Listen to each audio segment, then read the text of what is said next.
Seorang pemuda tak sengaja menemukan lubang di lantai, tepat menghadap tetangga perempuannya di bawah. Saat asyik mengintip, tiba-tiba wanita itu mendongak, membuat si pemuda ketakutan dan buru-buru menarik kepalanya. Tapi karena belum puas, dia ingin mengintip lagi, namun mendapati wanita itu tiba-tiba mendorong meja keras. Awalnya dia mengira wanita itu marah dan akan pergi, tapi tak disangka wanita itu malah mengambil sebuah tangga dan perlahan mendekat ke arah langit-langit. Melihat hal itu, si pemuda langsung merasa tegang. Tak lama kemudian, wanita itu memasukkan jarinya ke dalam celah, terus-menerus menggoda dia. Namun di saat genting tiba-tiba terdengar suara ketukan pintu, membuat si pemuda terkejut setengah mati. Namun saat dia bersiap untuk mengintip lagi, pemandangan di depannya benar-benar membuatnya terpaku. Mark adalah seorang mahasiswa seperti banyak remaja lainnya. Ia sangat mendambakan cinta, sehingga ketika berhadapan dengan gadis yang ia sukai, pikirannya selalu melayang-layang. Kalau saja guru tidak membangunkannya dengan penghapus papan tulis, mungkin anak mereka berdua sudah hampir lahir. Malam itu, Mark pergi ke bar bersantai. Temannya memperkenalkan gadis seksi dan menggoda kepadanya, tetapi pikiran Mark tertuju pada gadis ia sukai diam-diam. Dengan memberanikan diri mendekati gadis itu menyatakan perasaannya, sebelum sempat berbicara, pacar si gadis datang menghampiri. Mark yang kecewa hanya bisa pulang, berbaring di tempat tidur sambil menonton video lagu dan film di ponselnya. Keesokan harinya, saat Mark bersiap keluar, ia melihat tetangga baru pindah ke lantai bawah. Sekilas pandang, ia langsung tertarik pada aura segar dan berbeda wanita itu. Kecantikan seperti ini biasanya hanya ada di film.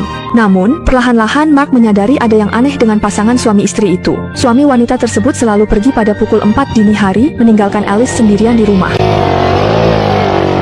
Hari itu, setelah Alice baru saja mengantar suaminya pergi, tanpa sengaja ia melihat Mark yang sedang memperhatikannya. Sudut bibirnya pun menampilkan senyuman tipis. Keesokan paginya, Alice meminjam charger dari paman pemilik rumah. Melihat hal itu, Mark segera menawarkan diri untuk membantu. Setelah itu, ia membawa wanita itu ke lantai atas. Karena saat itu awal musim panas, Alice mengenakan pakaian yang agak terbuka, membuat Mark terpesona dan tak bisa melepaskan pandangannya. Setelah menemukan charger, Mark memberitahu Alice bahwa ia bisa mengembalikannya kapan saja. Alice pun kembali menampilkan senyuman tipis padanya. Saat itu, Mark masih belum tahu bahwa wanita itu seperti bunga, semakin indah, semakin beracun.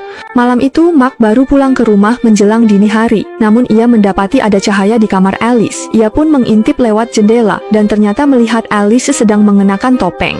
Didorong oleh rasa penasaran, Mark diam-diam naik ke ruang penyimpanan di lantai 2, lalu masuk ke dalam saat tidak ada orang di sekitar. Ia mengintip ke bawah melalui celah di lantai, dan mendapati Alice sedang menunjukkan bakatnya di depan kamera. Pemandangan luar biasa ini membuat Mark hampir tak percaya. Siapa sangka Alice yang tampak polos di luar, ternyata diam-diam adalah seorang streamer bakat.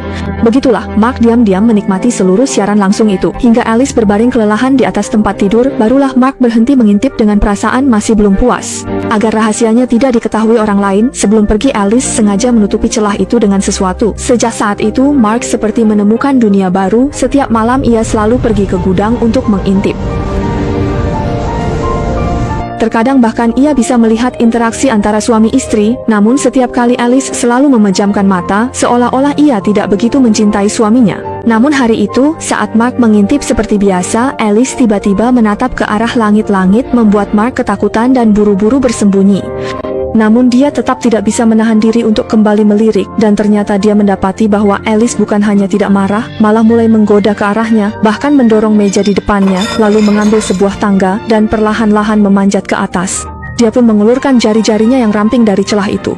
Melihat itu, Mark segera mendekat, namun tak disangka, saat itu juga terdengar suara ketukan dari luar. Begitu Mark kembali sadar, ia menyadari bahwa semua yang barusan terjadi hanyalah khayalannya sendiri. Saat itu, di luar ada seorang munafik yang sedang sakau, lalu masuk ke kompleks dan menyandera seorang warga. Ketika semua orang tidak tahu harus berbuat apa, Anthony yang gesit dengan mudah melumpuhkan si penjahat hanya dalam beberapa gerakan. Ternyata, Anthony bukanlah orang biasa, ia adalah tangan kanan gembong narkoba di Manila, menjalani hidup yang penuh bahaya setiap hari, sehingga orang-orang di dunia hitam pun segan padanya. Hari itu, Mark sedang melihat lini masa WeChat Alice, sama sekali tidak menyadari bahwa Lisa diam-diam mendekat. Lisa langsung merebut ponsel Mark dengan sengaja meninggalkan kontak pribadinya. Lalu saat mereka berfoto bersama, tiba-tiba saja ia mencium Mark. Kedekatan yang tiba-tiba ini membuat Mark sedikit kebingungan. Lisa justru menunjukkan ekspresi penuh kemenangan. Ternyata semua itu hanyalah taruhan antara dia dan teman-temannya. Mark yang dipermainkan pun langsung merasa sangat malu, sehingga ia nekat pulang ke rumah meski hujan deras mengguyur. Namun saat berteduh di lantai 1, ia tanpa sengaja mendorong pintu di belakangnya. Meski tahu pintu itu bukan untuknya, ia tetap memberanikan diri masuk ke dalam. Setelah menyadari bahwa Alice tidak menemukan keanehan apapun, tiba-tiba ia mendapat ide yang berani. Ia sengaja meniru kebiasaan Anthony untuk membuat suara.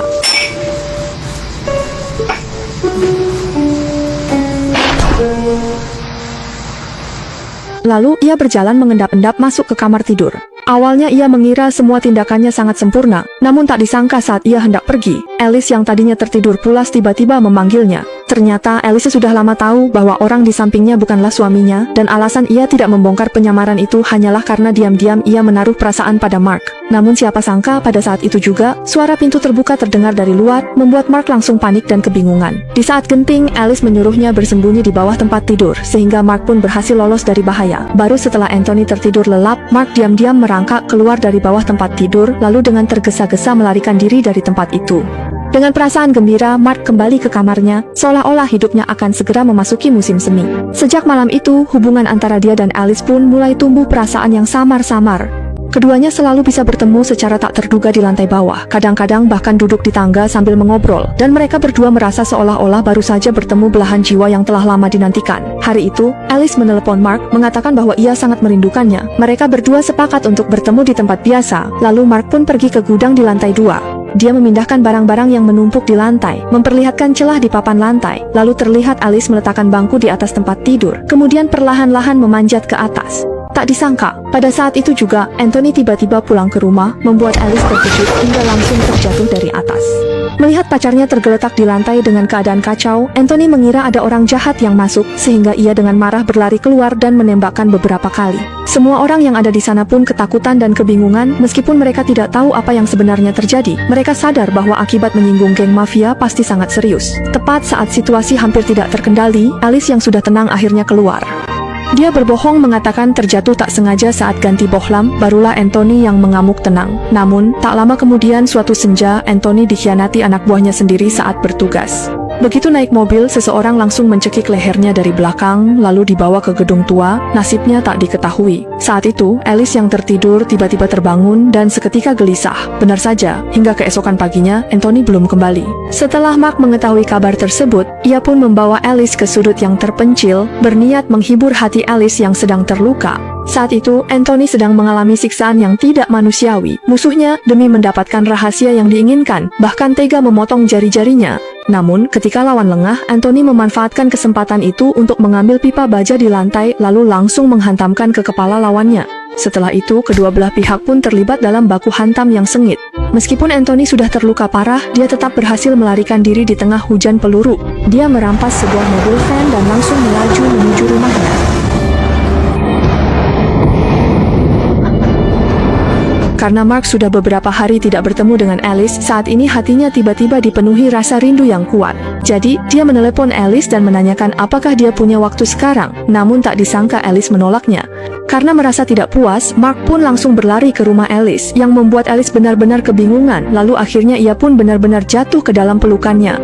Namun, saat keduanya sedang bermesraan, Anthony yang terluka parah sudah tiba di depan rumah. Ia mengerahkan sisa tenaganya untuk membuka pintu, lalu berusaha merangkak menuju kamar tidur. Namun, yang menantinya bukanlah rumah yang hangat, melainkan pemandangan yang tak akan pernah ia lupakan seumur hidupnya. Anthony tak pernah membayangkan bahwa kekasihnya akan mengkhianatinya. Dengan marah, ia langsung menembakkan pistolnya. Namun pada akhirnya ia masih bisa sedikit mengendalikan diri dan tidak membunuh kedua orang di depannya itu. Ketika kita membicarakan film Asia, Jepang, Korea, dan Hong Kong selalu menjadi topik yang tak bisa dilewatkan. Dalam beberapa tahun terakhir, semakin banyak film Filipina muncul. Meskipun tanpa aktor terkenal atau anggaran besar, film-film ini menarik perhatian luas berkat alur ceritanya yang penuh liku. Sebagai negara kecil di Asia Tenggara dengan populasi lebih dari 100 juta jiwa, Filipina tidak memiliki inovasi teknologi seperti Jepang, maupun ekspor budaya hiburan seperti Korea. Namun mereka mampu menampilkan kehidupan nyata masyarakat kelas bawah Filipina melalui gaya pengambilan gambar yang sangat realistis.